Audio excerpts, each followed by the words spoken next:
I'm David Webb, and I'm a first AD. I grew up in the military, so Air Force brat, and I've always said the film industry is a little bit like the Army for hippies. It's not too far gone, but my father, if he had had his way, I would have been a flying F-16s or something. Both my parents are Canadian, but my father was working a lot after World War II with the American Air Force Strategic Air Command and all that stuff. And we were living in Oklahoma, went up. I was born in Canada. 2 months later, back in Oklahoma, and then on bases all over, Europe and America. I was not thinking about film at all. I mean, Ottawa, it's not, I don't think it's the kind of thing you would think about.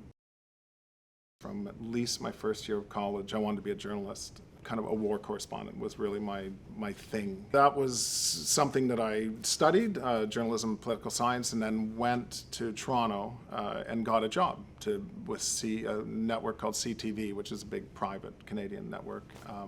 And when I was waiting for that job to start, I met this woman who I'd actually known from years before in Montreal, and she needed somebody to cover her. She was working for their company, RSL Films. Needed somebody to cover for her, answering a phone, like one phone call was coming on a Sunday, and she couldn't do it. So I said, oh, I'll go do it. So I go in, answer the phone call, get to talking with this guy, Robert Lantos, and he goes, oh, this is great. You got to come on the film that they were talking about. So I went to Montreal, started working with him on these films, these movies. And crazily, journalists being what they are, they tracked me down on set in Montreal beside the Cathedral Notre Dame in this loft. And the phone rang, and the guy goes, oh, this is so-and-so from CTV. We need you in Timmins to start your job Monday. And I looked around, and I'm like, you know what? I'm just going to do a little left turn here. And so that's how I got into the film industry. I think that was like in '84 I started, and by probably like '87 or whatever, I was a first AD on these films, like with Adam and at the CBC, the Canadian Broadcasting Corporation.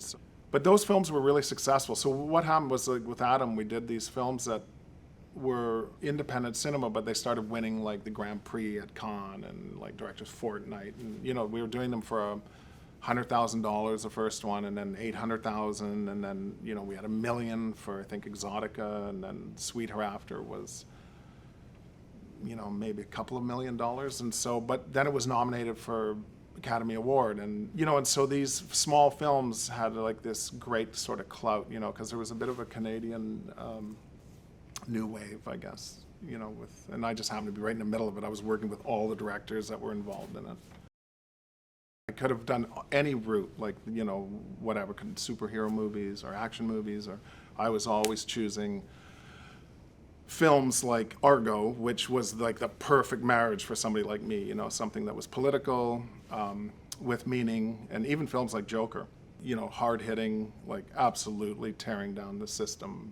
But, I've always chosen films that have a social message, and, a few times have really hit with ones I felt were important: Argo, Milk, Good Night and Good Luck, Spike Lee's Da 5 Bloods, ones that, just films that I thought had incredible meaning and a chance to try to get at the truth a little bit. I think because early on I just fell into these projects that put me in extreme places with a mission. It was amazing. Always found like-minded people from the very beginning. The first was Adam Magoyan, who's an Armenian-Canadian director, and he studied political science, international affairs at the University of Toronto, and when we met, we were just like, oh my God. From him, I met French director Denis Arcand. He was, again, somebody who was very political. Francois Girard, David Cronenberg, who was different. But films like Crash were subversive, so that wasn't overtly political, but wildly subversive. And that went into my what I felt was interesting. And Gus Van Sant, who I did, again, 7 films with, I think, and stuff that, like, social commentary, like, that's like a whole line of people leading up to basically meeting George Clooney. And then, and guys like Sean Penn. These guys are all political. George, Sean, Marty in his own way, Ben, I became friends with all of them, and we have these relationships that aren't just one film. I think every single person I mentioned, I've done like 5 or more films with each of them. Filmmaking is a very intimate experience. You're kind of at war together, and we've experienced these incredible highs, these lows, this incredible sort of tension and stress, and incredible joy. So I think through all of that, it forms super deep friendships, and that's the kind of thing that happens.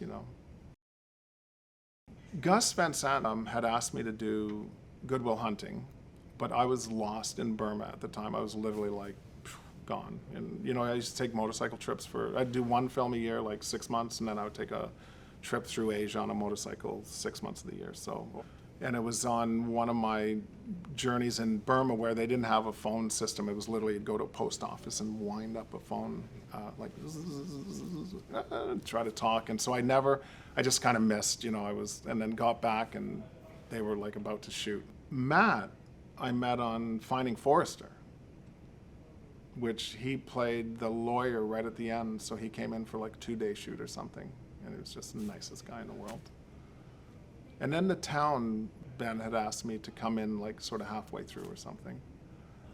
So I kind of knew him from that, but it was a perfect marriage. I mean, Ben is like, he's the best.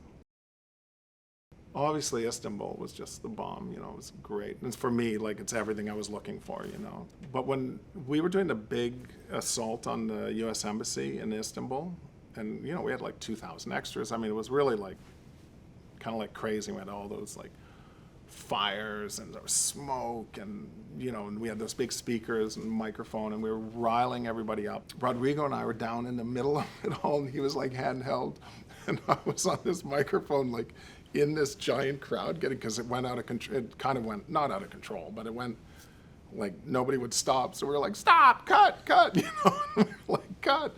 And nobody would cut. They just kept assaulting. And I remember Rodrigo was like, ducks down. He's like, David, what the hell's going on? You got to get me out of here. Everything came in. And Ben had been watching everything on the monitor. And he's like, what the heck's going on out there? And it was like, there's a riot. Anyway, that was amazing. Thelma Schumacher, who's Marty's editor, usually when she calls, it's like, oh my God, it's something bad. And she phoned to say, hey, listen, I just, got to tell you that working with the footage and everything from The Irishman, she said, it's in my career. It's the best atmosphere I've ever seen in my life. It's like incredible. And I can say that because that's not on me. It's like, my guys, Ryan, Robert Howard and Trevor Tavares and Dominic, all these, these seconds who are on set. And, we had an amazing team on Argo. If you're going to go and do this insanely stressful thing where you don't sleep and you're like torn over it and it's like everything, it's your life. And I've done like a ton of films, like with tons of people. So I know what I like and I know what it is.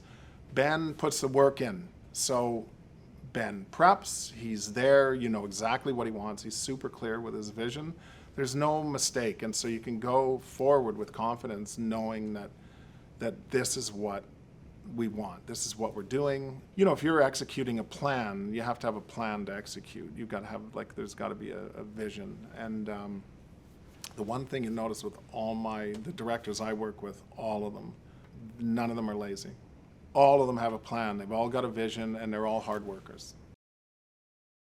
I think the most challenging part, for me, it's always been I just put too much into it. I think I in a way, worry about everything too much. Like, you just want to make sure it's all perfect. And, if you're a perfectionist, it can be a little difficult because you're trying to sort of monitor everybody and all of their jobs. And so you're really not controlling them, but is it together? Is effects together? Are the props there? Is it lit? Is it this? Is it that? So that's the hardest part. Now, I happen to love it. I, had opportunities to do other things, and I just always go back to it because it's You know, as long as you're choosing the right jobs, it's super exciting. You know, for whatever reasons that you have to make a decision, and if it's the wrong decision, for me at least, if it's not the right project, I'm sure it would be misery. Scorsese's system where, you know, in prep, we go through the whole script and line by line, the DP, the director, and I, and we sit there and we call it the annotated script, and every word, like Marty, like every single word, like what the plan is, what the vibe of the scene is, what the shots are going to be. And so we have a Bible that we have going into the production. We spend like 4 weeks, probably 3 or 4 hours a day doing that. But at the end of it, in the case of Rodrigo and I are like completely up to speed with what Marty wants to do. And that way we can go and set up shots in the morning. You know, every night after wrap, we go to his trailer and we talk about the next day, what the first scene is, what the first setup is. And so we're able to go set that up so that when Marty comes in, it's like his, you know, we go and talk with him and show him the setup, and it's all perfect. You know, we can go really smoothly from that. But that's his kind of filmmaking. Todd Phillips, we do the same thing where we're super prepped. You know, we really know what's going on. And Ben, the same. I mean, if you think about the prep in Argo, it was super extensive. No, but Ben is really, he's kind of amazing too, because I guess I would call him a natural. He really has an instinct. You just see him on set when it's all developing and all. He just knows. And he and Bob Richardson, it's an incredible partnership. For me, like Air, with the two of them, it's like, it's heaven. And they are really, the shorthand is incredible between the two of them, but I think between the three of us. And that film really flowed like super easy, super well. Most important thing is to be a good communicator. So you really know what everybody's up to, you kind of know what they need, but you're able to communicate to them what's going on. And again, that goes back to clarity of vision from the director. You're able to incorporate that, disseminate it. You have to be present. And I think really you have to motivate people, and you have to be able to communicate. And you have to have people like literally like sort of believe in what you're saying, you know, that you and the director, the DP, that you guys have a vision that that's worth following, you know. And so I guess I'm the voice of that vision. Yeah, I love it. You know, it's like the greatest. Where else can you have such a like this wild adventure?